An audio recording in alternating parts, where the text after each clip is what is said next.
Some of the key outcomes that are going to be agreed in Rio include things like principles. If we are going to be transitioning to a green economy, what are the fundamental non-negotiable principles that need to underpin that new paradigm, that new economic paradigm that we're talking about? Knowledge sharing.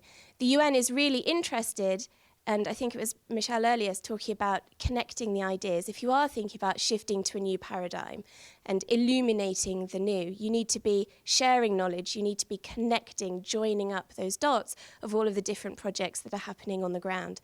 And that's largely what the New Economics Institute and the Global Transition Map is doing. Capacity building. How can we be using this knowledge? How can we be transferring the knowledge? It's not just about transferring technology and patented technology. It's actually about sharing knowledge and building the capacity of others to upscale and replicate green economy initiatives.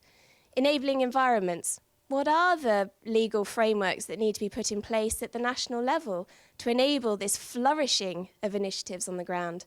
And they're just developing and implementing new measures of economic success.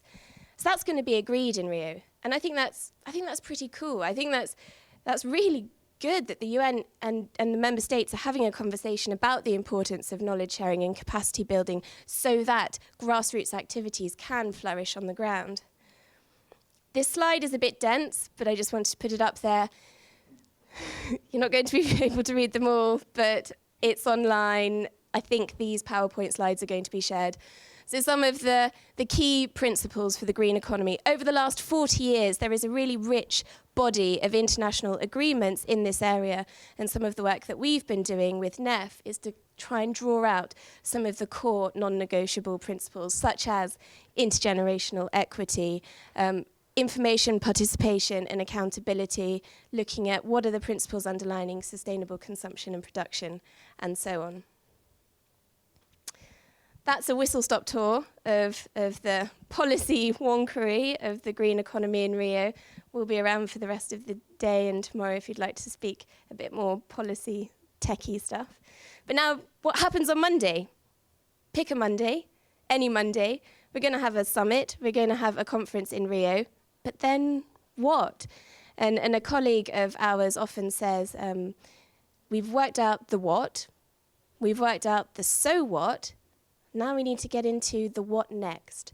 And I think that's the idea behind, firstly, a conference that we're going to be running with multi-stakeholders, member states included. It's to try and drive at, well, what's going to happen next? We're going to have a piece of paper, great, but how are we going to be turning that talk into walk? So we're working with a number of the UN agencies as well as other stakeholders to help them develop their implementation strategies. So this is a conference about strategies for the new economy.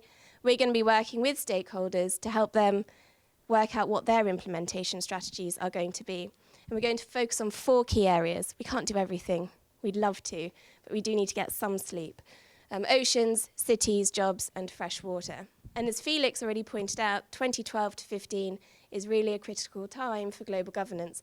So it's actually going to be a program of work, working with the UN as well as other stakeholders to work their implementation plans out for 2012 to 2015 and beyond, and the post-Millennium Development Goal agenda.